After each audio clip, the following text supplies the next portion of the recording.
Hi everyone, gather around, take a seat. I got a tropical beer hug for you. I was at the gas station after a service call I did, and I saw this on the shelf for $3.29, so went ahead and I picked it up.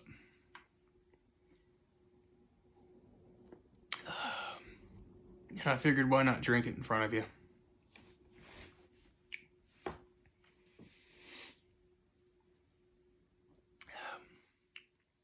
Now, this is one of them IPAs, Imperial IPAs. A little bit strong. 9.9% alcohol. It's pretty strong.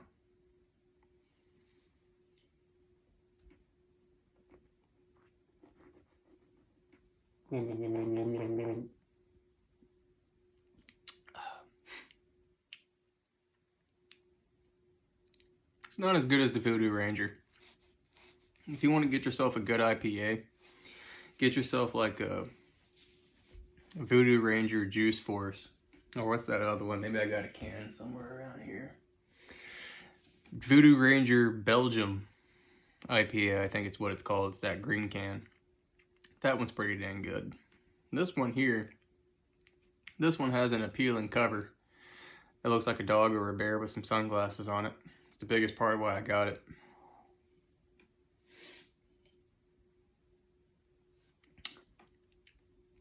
I'd say it's got a fruity taste to it. Hence the tropical IPA. For about $3.29, I'd probably get it again.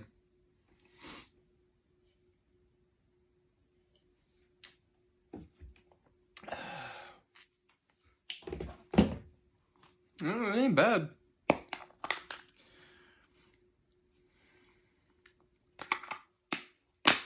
Nothing beats a Juice Force though.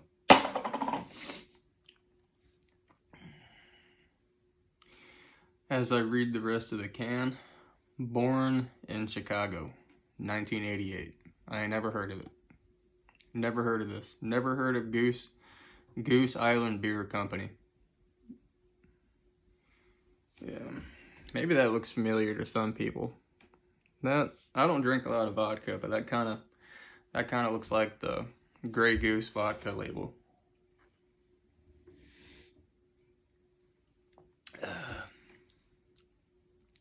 Just a warning to you guys out there. I don't know if you'll like this or not, but I probably wouldn't get it again, but it ain't bad. I wouldn't call it a tropical beer hug, though. That's what I call Voodoo Ranger. Voodoo Ranger is a tropical beer hug. Ain't nothing else gonna hit like a Voodoo Ranger.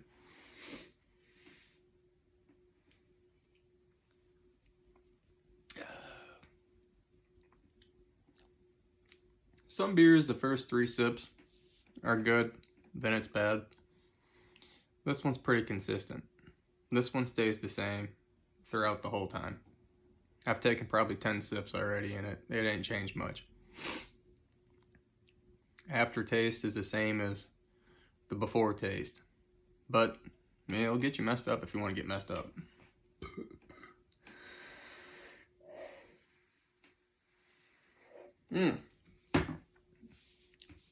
Well, I got you here. I've been getting some comments about this sucker right here. What this is.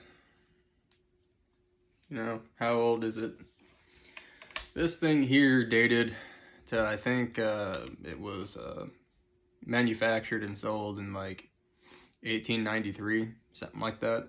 Some old guy had it in his collection from his dad and his grandpa, I guess. Something like that. But I got this gun for, it was either $150 or $250.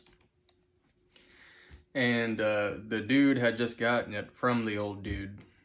I'd gotten quite a few guns from the same guy, if I were being honest with you. I think he owned this one, the Thompson that I bought, maybe the Grand that I got, this, the Thompson, the Grand, the Remington Model 11, which isn't the Browning Auto 5 from Red Dead, actually. It's a Remington Model 11, but they both look the same. So, you know, I couldn't find a Browning at that time. I mean, I probably had that shotgun for like, it's probably going on 3 years now. Yeah, let me go get it. Oh, here we go. Oh, wait, wrong one. Oh, there, nope, wrong one again. Shit. Oh.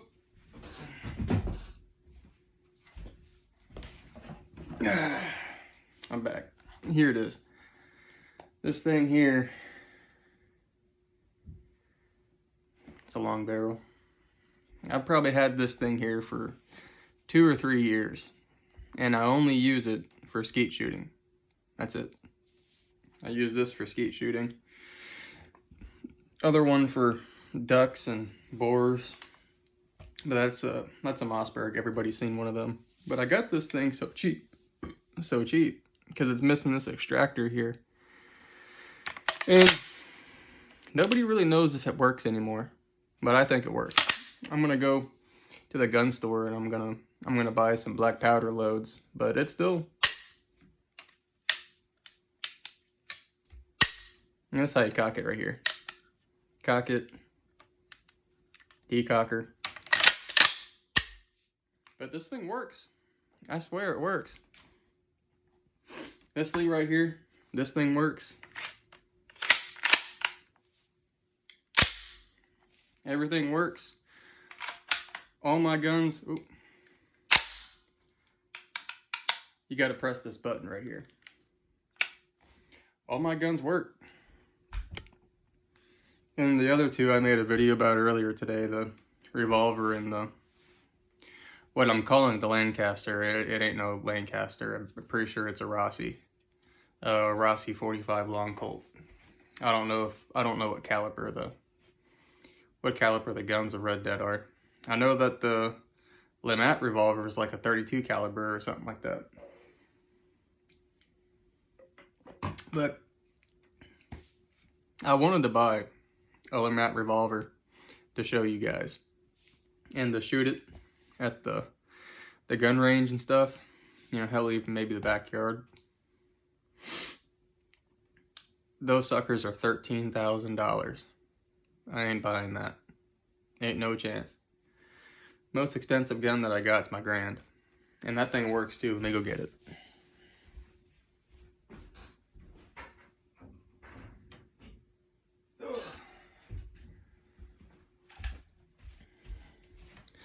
This right here is my Grand. Most expensive gun that I got. It's an H&R. Yeah, H&R Arms Company. It's in pretty good condition.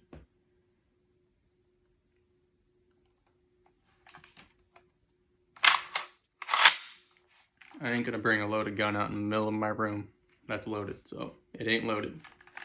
But this thing works. I ain't gonna dry fire it because I don't think it's good for these, and it's, you know, again, the most expensive gun that I got, so. But I paid $2,000 for that sucker. That's an expensive gun.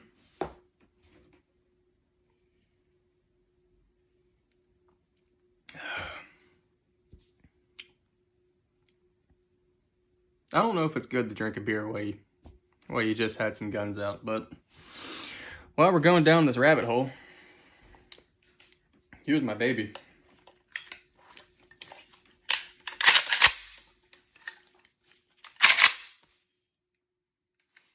Love this little guy. Obviously, not loaded. But I like this thing because of the simplicity. Really easy to take this sucker apart. Even a caveman like myself can do it. That's why I like this thing.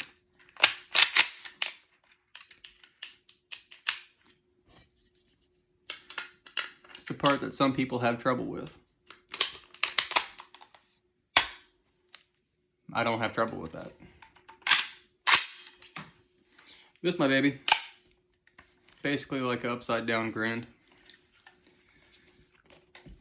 That's a Aurelia Defense, so I didn't pay too much for that. I think those things go for like $800-900 bucks. But I like saying good things about things, so let me say good things about this. For anybody that's got any questions about a rally defense, these things did have reliability issues. They did. But I think as of a couple years ago, they fixed that problem. And I've only had this one for a year, so I'm pretty sure it was past the time where they, had major reliability issues. But this thing here, I've put a lot of rounds through it. I didn't count how many I put through this, but I put a lot of rounds through it. I ain't had an issue. Yet. Some people with the 60 round magazines, do I have any issues out of it? I'm just one guy on the internet, I wouldn't take my word for it, because you might go out and you buy one of these Schmeiser 60 rounders, and it might be complete garbage for you. But for me, I hadn't had any issues. I hadn't used the original mag that came with it yet. This is the only one I've actually ever used with this, and the only reason why I put some dummy rounds in this, I put 60 dummy rounds in this, filled it all the way up.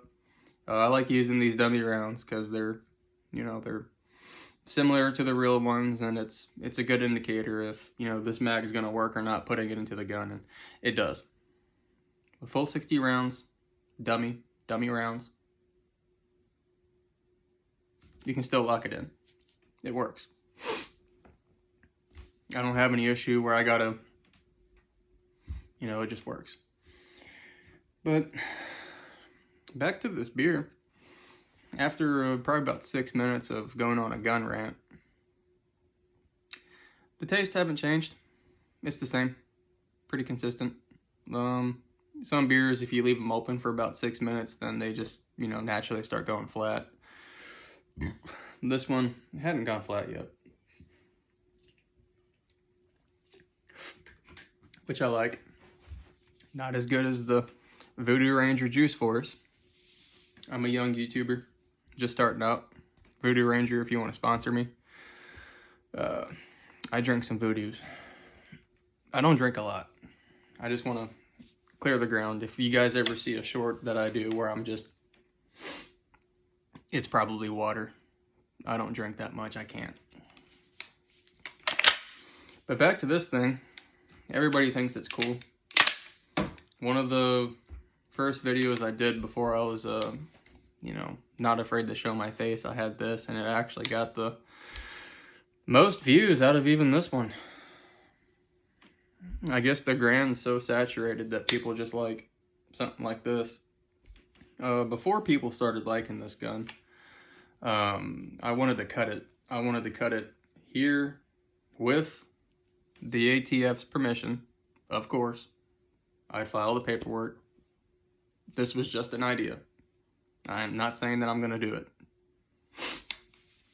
But, like I was saying, cut it about right there. Maybe here for looks. And then cut it right there, right here. That would be cool. Something different. That would be something different.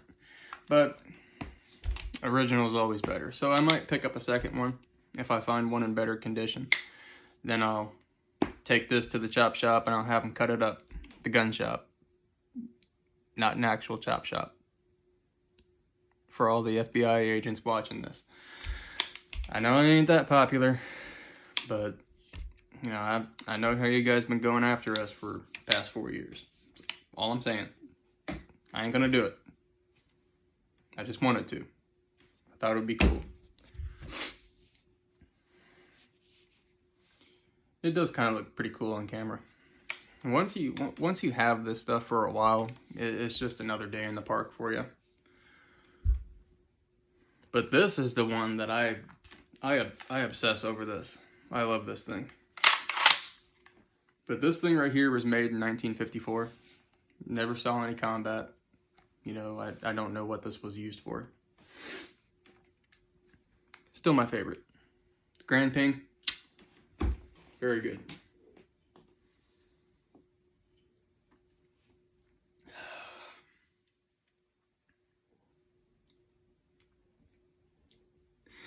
You know, now that I think about it, this kind of has a, kind of like a bubblegum candy kind of aftertaste to it. I'm not sure I like that too much because I'm not really much of a sweet kind of guy. But if you ever see this at the beer store and you want to pick it up and try it, it ain't bad. Not the best. It ain't no Voodoo Ranger. But it's not bad. And I guess I'll just leave it at that.